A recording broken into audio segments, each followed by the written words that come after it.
Browns Raid, the musical. Hear now a lesson from history's past, when Britain's great arm was so very vast.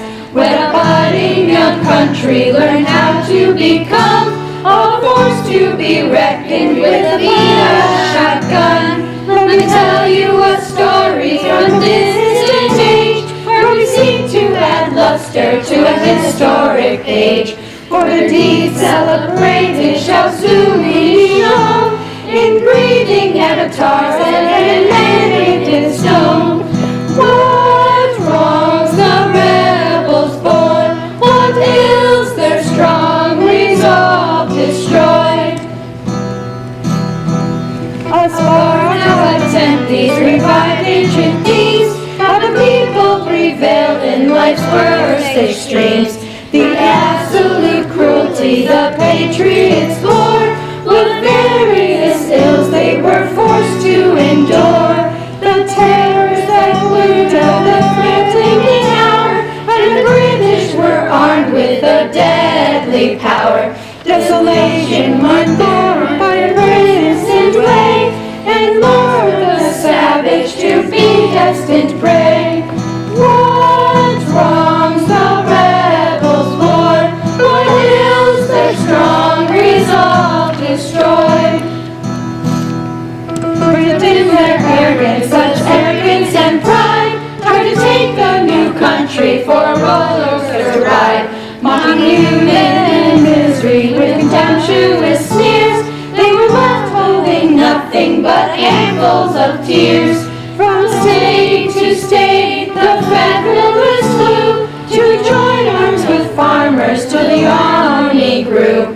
For all of the joys from which liberty can give, whether you dare to die or wish to live, they join together in rustic guise, love life their foes in poets' disguise.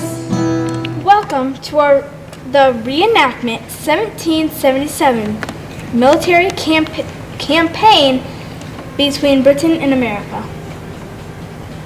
Come with us and see how the disheveled American patriots turned the tide against the disciplined British redcoats. Witness how a series of British mishaps cost them America, even though they successfully won all major battles leading up to the battle at Saratoga. What tipped the scale in America's favor? Well, we the people doing what we do best. Being our individual selves and not giving up, even when facing what the historians say should have been a guaranteed loss. The date is 1776, and King George III, General Howe, and General Burgoyne are discussing their goals for the upcoming 1777 military campaign. I want you to keep the rebels harassed, anxious and poor. Then the day will come, and by the inevitable process of their discontent, they will convert and penitent and remorse and stop being distasteful riding rebels. Your Majesty, if we cut off where they sit and take Philadelphia, then they'll lose their way and we can resume as before. I already control New York. It took no time at all. The removing of the leader in order to take control of the masses is the assumption that the British Army repeatedly makes when thinking about how to take down what they think is only a group of riding rebels. Ironically, it is this precise method that the men referred to as the raiders and militia will use to bring down this great global superpower. Yes, that could work, but their heart lies in the north. If we cut them in half and separate their limbs, they'll not be able to rise again.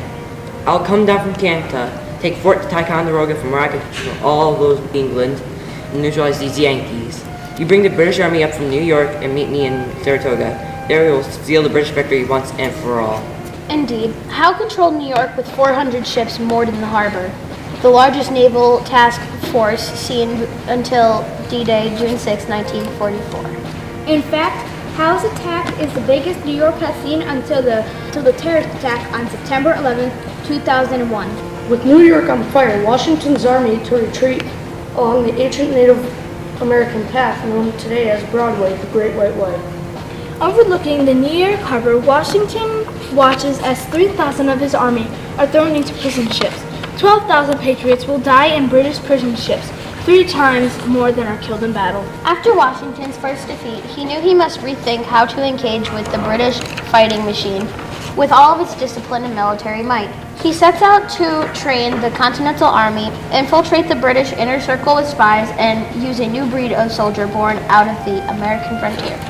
Now, John Brown was just the type of militia raider Washington was seeking. In fact, it was John Brown who brought word to Washington and Philadelphia when Fort Ticonderoga had been taken in 1775 by Ethan Allen and Benedict Arnold. Brown had also served under General Philip Schuyler of the Northern Department, where he spied on British progress in Canada. Brown had a talent in identifying targets in order to cause chaos and capturing supplies whilst retreating. Brown recruited 500 men to contribute to the Northern Department. However, his company of militia raiders came mainly from Massachusetts and Vermont. Although militia laws were enforced by New England, their dress code was not. It is June of 1777 and General Benjamin Lincoln issues order to all the raiders of Massachusetts and Vermont, militiamen including those under Colonel John Brown. The men are packing up to move out towards Fort Ticonderoga. I'm not sure which uniform will work best in the battlefield. Perhaps I should take them off. Behind all your heavy baggages and take 1 shift of clothes only. Don't forget to take 2 guns, 2 powder horns, 2 bullet pouches, 2 blankets, and 2 haversacks, and of course your wooden flask. 1 shift only? 2 guns, 2 powder horns, 2 bullet pouches, 2 blankets, and 2 haversacks, and a flask accounted for and present. All the borders from hunters come down, with your breeches of deerskin and jackets of brown, with your red woolen caps and your moccasins come to the gathering summons of trumpets and drums. Come down with your rifle, let gray wolf and fox along in the shadow of primitive rocks. Let bear faces clearly from pigpen and stall, your 2-legged game for your powder and ball. Then cheer, cheer the Green Mountaineer. Then cheer, cheer the Green Mountaineer. The problems with General Burgoyne's army began back in the fall of 1776 when the American captain John Paul Jones, patrolling the waters of the coast of Nova Scotia, captured the British merchant ship Mellish, destined for Canada. Mellish was carrying much of the British Army's clothing supply for 1777, with no new clothing arriving for troops by February 1777. Burgoyne took steps to modify and repair clothing for the upcoming campaign season. The army could not be seen like this. I do not want to look like a Yankee Doodle dandy on the battlefield. Come up with a plan. Could use old tents, the baggage to make trousers. For a fee, tailors will alter based on my design into respectable attire. What fee would be required to achieve an acceptable look? For 4 shillings and 2 pence, we can reduce the coats and the jackets, and hats and caps. And for the fusiliers, find horsehairs or cattails, and if you must, dye them accordingly to fly above the caps. Fusiliers a must. Facilier, you mean feather, right? 4 shillings, 2 pence, horsehair, and tailors. This campaign can begin in style. The Army will be ready and dressed for success in this year's upcoming campaign. Sergeant, contact Captain Register Von Germain and have him capture the uniforms once they have been appropriately detailed. You see, the Brits didn't think the Yanks had style or brains, and for most of the part they thought they looked like fools. Yankee Doodle went to town riding on a pony, stuck a feather in his cap and called him macaroni. Yankee Doodle, keep it up, Yankee Doodle dandy, mind the music and the step, and with the girls be handy. Father and I went down to town along with Captain Gooding, and there we saw the men and boys as thick as hasty pudding. Yankee Doodle, keep it up, Yankee Doodle dandy, mind the music and the step, and with the girls be handy. I see a little barrel too, the heads were made of leather. They knocked on it with little clubs and called the folks together. Yankee Doodle, keep it up, Yankee Doodle dandy, mind the music and the step, and with the girls be handy. Burgoyne's army of well-dressed and highly disciplined redcoats is 8,000 strong with 2,000 itemized pieces of baggage, otherwise known as wives and servants.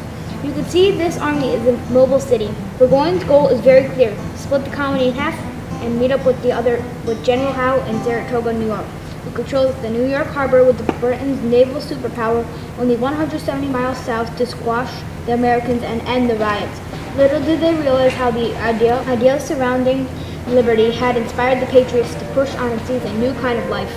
Once George Washington had figured out Burgoyne's plan to cut communication between the northern and southern states, he wrote to the New England militia requesting their support. Brown and his men stepped up to the request and were speedily and vigorously ready to oppose Burgoyne's push. For Washington, this spelled out clearly what was to be gained and lost if they failed. Every motive of self-preservation, of liberty, and happiness has a claim to your efforts. Signed, George Washington.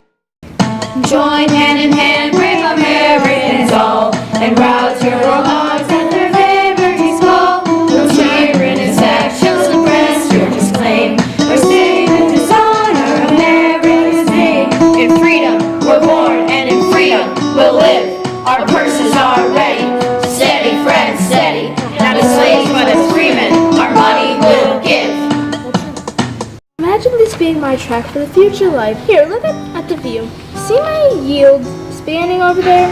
My house here. You dream large, my friend, but who owns it now? Are they willing to part? Mohawk don't. They just use it. It is for us to take and shape the land to yield its potential. Can't you see it? Can't you see it? The potential of liberty. I see a long road with redcoats ready and willing to cut us down and force us to give up. Yes, but if we don't give up, just hold on, we can. More than hold on, we need a new way of fighting them.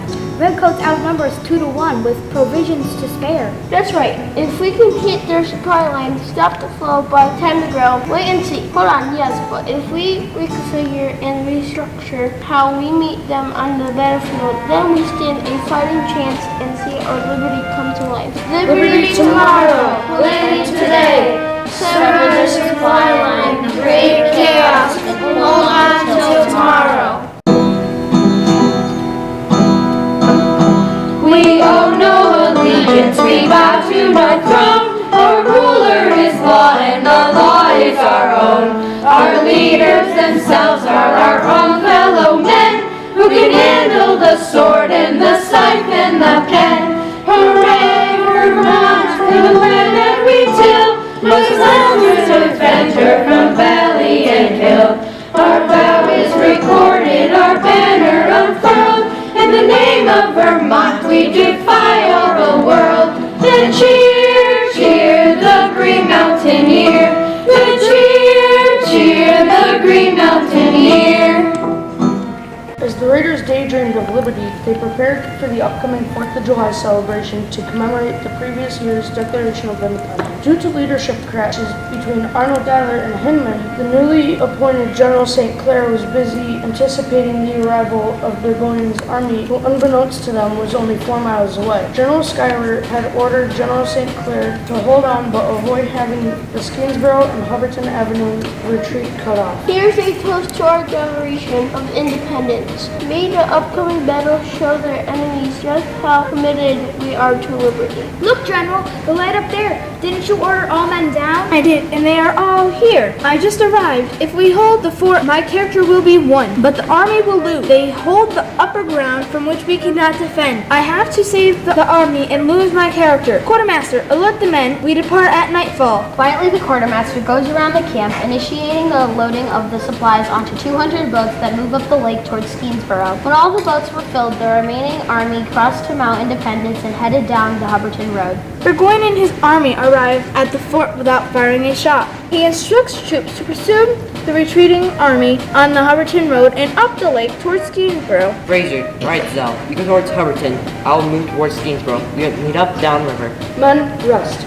We'll make camp and continue tomorrow. The others will push on and meet up with the general. General Fraser set out in hot pursuit and by nightfall camped a few miles short of Hubbardton, and the German General Reidzel, leading reinforcements, camped a few miles further back. Rising early in the morning, Fraser reached Hubbardton, where he surprised some elements of the American rear while watching while other elements managed to form defensive lines. In spirited battle, the Americans were driven back but had almost succeeded in turning Fraser's left flank when Reidzel and his henchmen German reinforcements arrived, eventually scattering the American forces. General Burgoyne followed Colonel Pierce Long, who sailed up Lake Champlain with 5 armed galleys and over 200 small transport vessels. The vessels were loaded with as many of the sick from the fort as they could take, stores and supplies, and armament. Believing the log boom and pontoon bridge placed between Ticonderoga and Mount Independence to be sufficient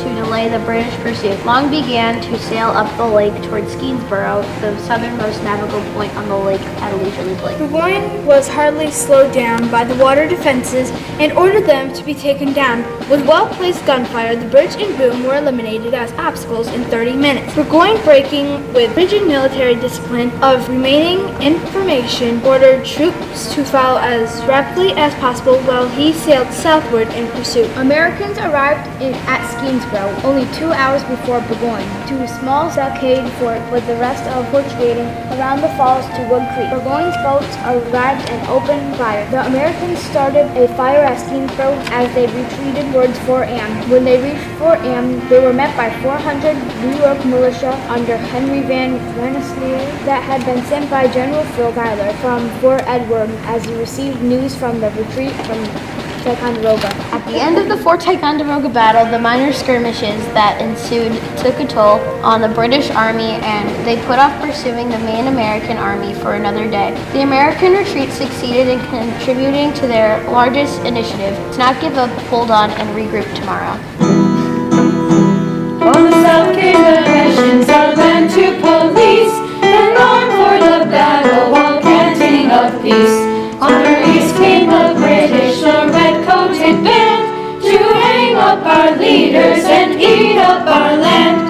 Ho, on to the rescue, for Satan shall work, no gain for the legions of Hampshire and York.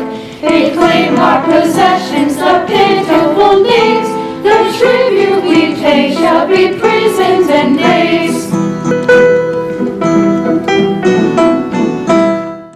When word of the surrender of Ticonderoga reached the American public, General St. Clair and General Philip Schuyler were brought up on charges levied by the rival Benedict Arnold. Both men faced court-martials with battle-savvy, Schuyler losing his command to the paper-pushing Horatio Gates. Enter Daniel Morgan, cousin of Daniel Boone, a self-made man who is smart, tough, and ready to step up to any situation. Washington sent Morgan's 500 light infantry to harass Howe's rearguard and join the newly appointed General Horatio Gates' army in resisting Burgoyne's offensive. Morgan's riflemen, unlike the British or Continental Army, used lightweight, long-range rifles along with Native American war tactics. Morgan, like Boone, had short fuses when asked to follow seemingly useless civil rules, and mixed with a strong hatred from the British, Morgan's riflemen could slip through forests, navigate the frontier, and foresee the natives' action. Watch how the Indian scouts fight, never seen, hidden by the cover of the trees. They strike from a distance, always keeping out of sight. We will pair up 2 by 2 to allow time to reload and track the target. Strike one, the scouts, then find the loudest officer, take aim,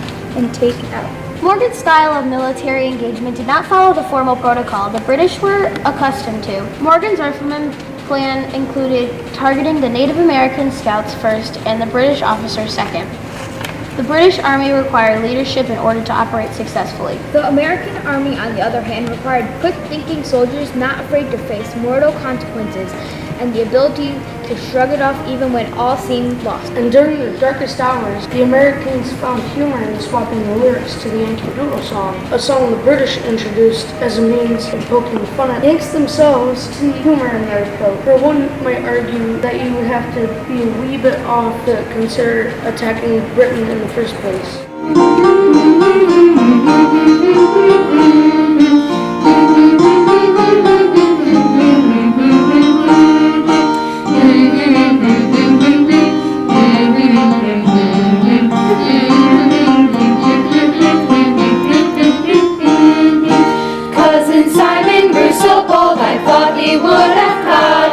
It scared me so I shrinked it off and hung my father's pie.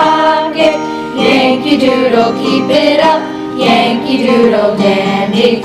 Mind the music and the step, and with the girls be handy. And Captain Davis had a gun, he kind of slapped his hand on, and stuck a crooked stabbing iron on the little end on. Yankee Doodle, keep it up, Yankee Doodle Dandy. Mind the music and the step, and with the girls be handy. And there I see a pumpkin shell as big as Mother's basin, and every time they touched it off, they scampered like the nation. Yankee Doodle, keep it up, Yankee Doodle Dandy.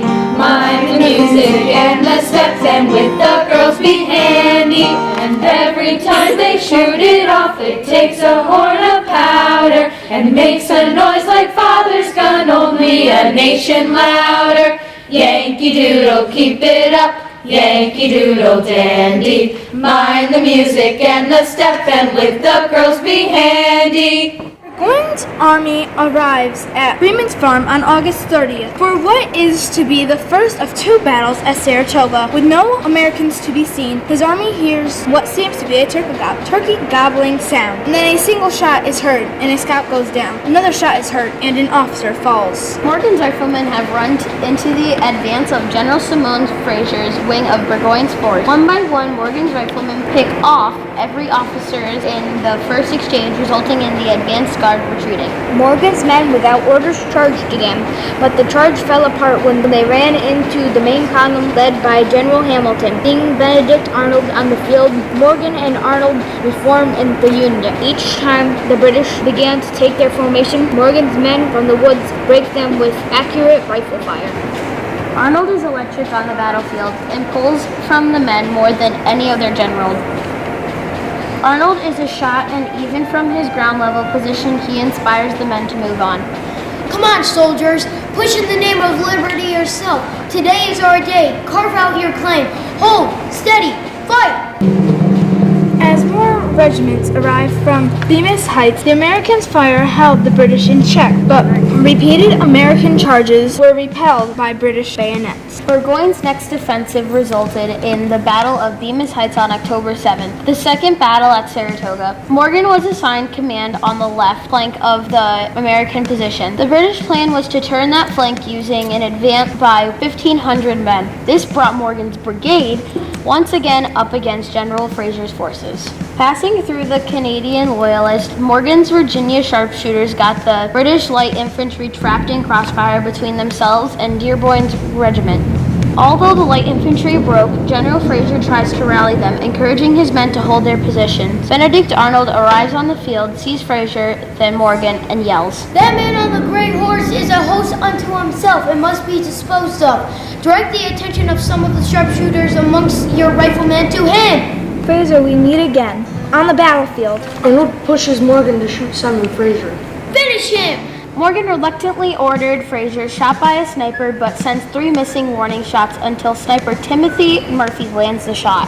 With Fraser mortally wounded, the British light infantry falls back into and through the redoubts occupied by Burgoyne's main force. Morgan was one of those who followed Arnold's lead to turn a counterattack on the British middle. Burgoyne retired to his starting position, but lost 500 men. That night, he withdrew to the village of Saratoga. During the next week, as Burgoyne dug in, Morgan and his men moved to his north. Their ability to cut up any patrols sent to their direction convinced the British that retreat was possible. Just 10 days after the Second Battle of Saratoga, British General John Burgoyne surrendered his sword to General Horatio Gates on October 1777. Standing nearby are the leaders of the American Continental Army alongside militia forces. General Howe did not take General Burgoyne's sword, but instead invited him into his tent for refreshments. Little did both men know that the scoreboard had changed and the past 2 British victories had turned into one substantial American win that would set the stage for France to join the Americans' cause. Even more impressive is how the 3 American losses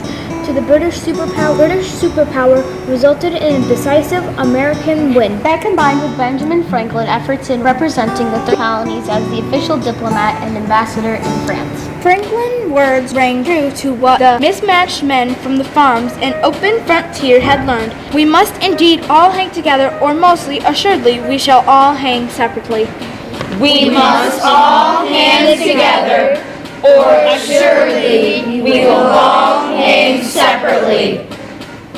Grounds Grade, the musical.